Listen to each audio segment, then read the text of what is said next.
MartiniInTheMorning.com, 940 in the West. One of the great thrills about being here in Southern California is that really this music, there are probably two cities where this music originates, where it's created, so much of it anyway. There are other cities, but for instance, we have a friend, Diane Marino, who's coming to L.A. She's going to be at Vitello's next week, and she's coming from, I think, Mother Mary, Diane's in Nashville, isn't she? Diane Marino? Yeah, she's in Nashville. There are others, but most, the epicenter for this music is primarily either L.A. or New York.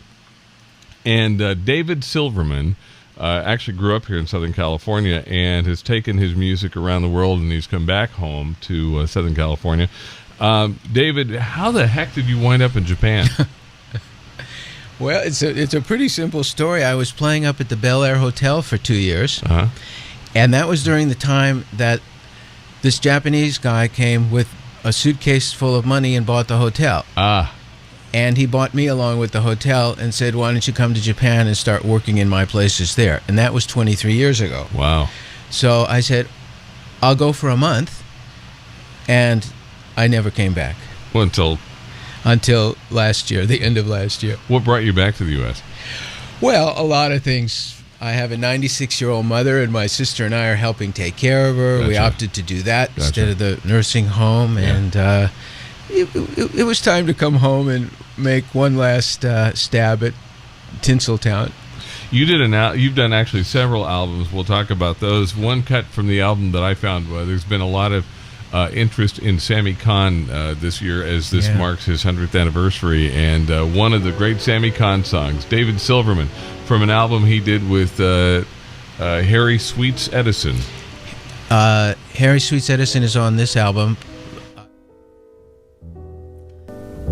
MartiniInTheMorning.com. His name is David Silverman, and he's made quite a career in Japan, and now is back in the U.S. This is from an album. Was this released in the U.S. or just in Japan? It was released only in Japan. The album is called Swing and Sweet, Harry Sweets Edison. I really didn't know that much about him. A legendary trumpet player.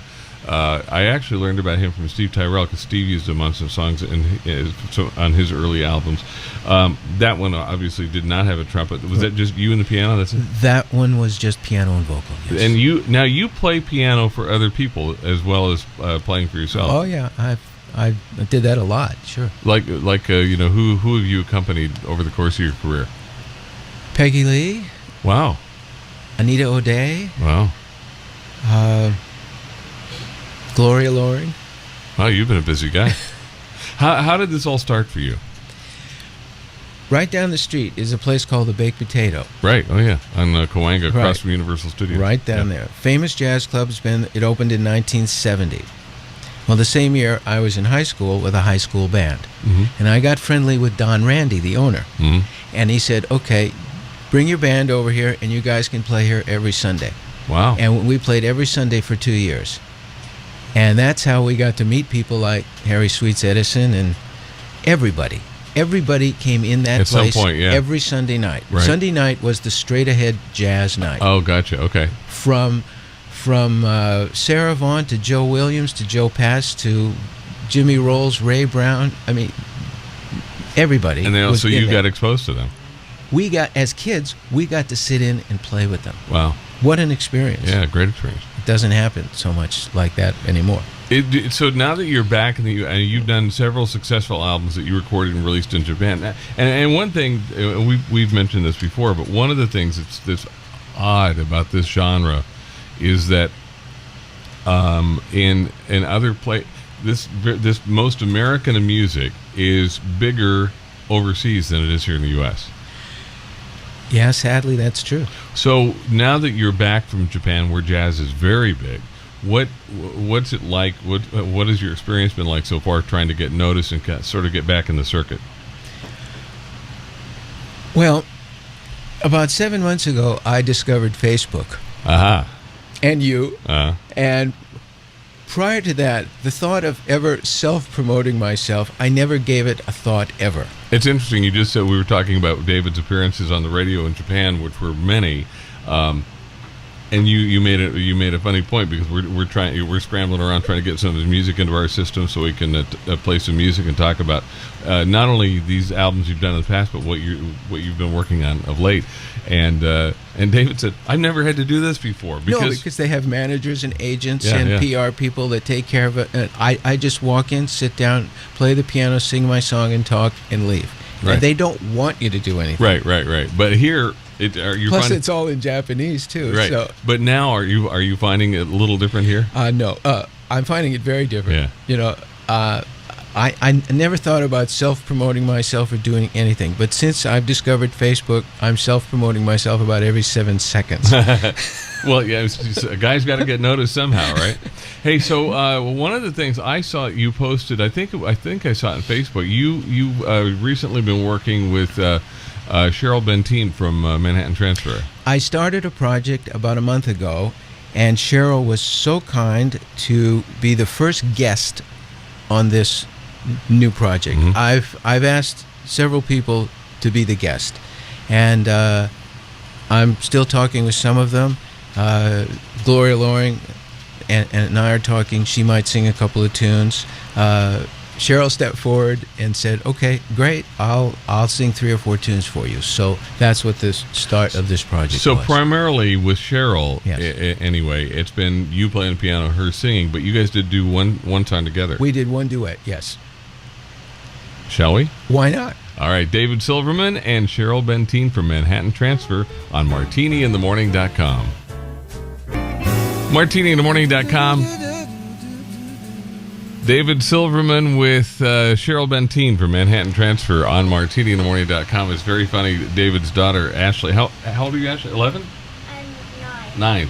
9. David's 9-year-old daughter is here in the studio with him, and as she's singing along, she knew every word to that song. You like this music? Mm-hmm. Yeah. Do you like to hear your dad play?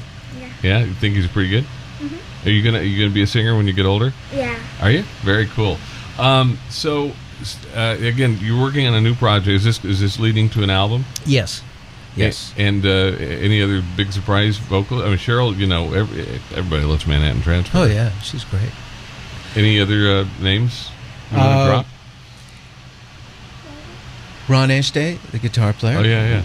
Great player. Yeah. Haven't decided on the bass player and drummer yet for everything. These tracks have Luther Hughes on bass and Paul Humphrey on drums. Really good stuff. And another song from your Swing and Sweet album.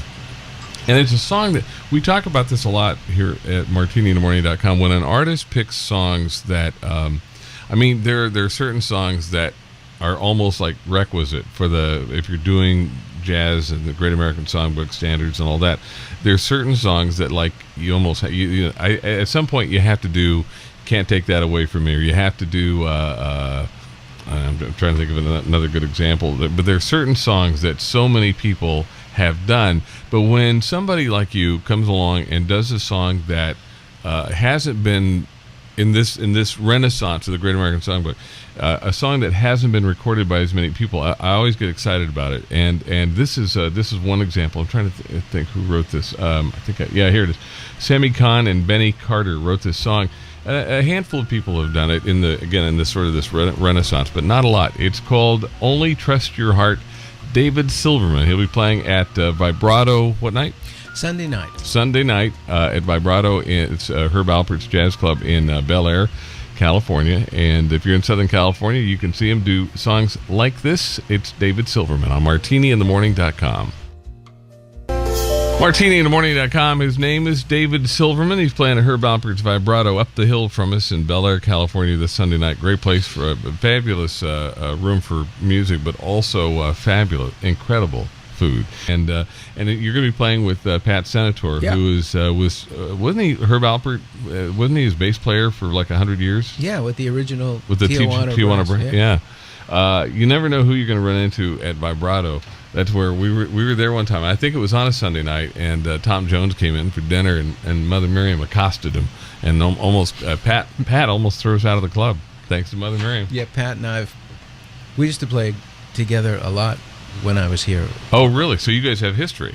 We played at the Mondrian Hotel and the Yeah. St. James Hotel and the Century Plaza Hotel. Wow. They had jazz in there 6-7 nights a week. David Silverman, back from a self-imposed exile in Japan for how many years? 18 years full time Right. and 23 years sort of back and forth for the first few years, and then I found a home there. It's martiniinthemorning.com. It was funny. I was talking to Ashley, Yeah. David's daughter, and she's talking about. She thinks it's really weird that her friends in school don't that they don't understand who Cole Porter is. Oh And yeah, she's really steeped in this, isn't she? she's so into this music, Yeah. and just within the last year or so, she's gotten so into singing these songs. Really. And you said she's And only she been knows all the words. and she's only been speaking English for about a year. Full time, yeah, because she's been going to the elementary school here. right But down the street. in Japan, she was born in Japan. She was born in Japan, and she went to Japanese elementary school and she's fluent in Japanese, reading and writing. Are you? Not as well. She's better than I am. So when you perform, it's interesting to me when you perform in Japan, and again because jazz is so popular, we have many friends. Well, Steve Tyrell's done the Blue Note tour in Japan, which is huge. Our friend Bobby Caldwell had in fact did an album live at the Blue Note Tokyo. And when you perform in Japan, do you ever perform any of the songs in Japanese? Yes, I do. Oh, yeah. you do? Yeah. Like, give me an example. Give me a song title in Japanese. Autumn Leaves is very popular in Japan. In Japanese. In Japanese. Well, give me a couple lines in the song. Madoba ni shimiyuku.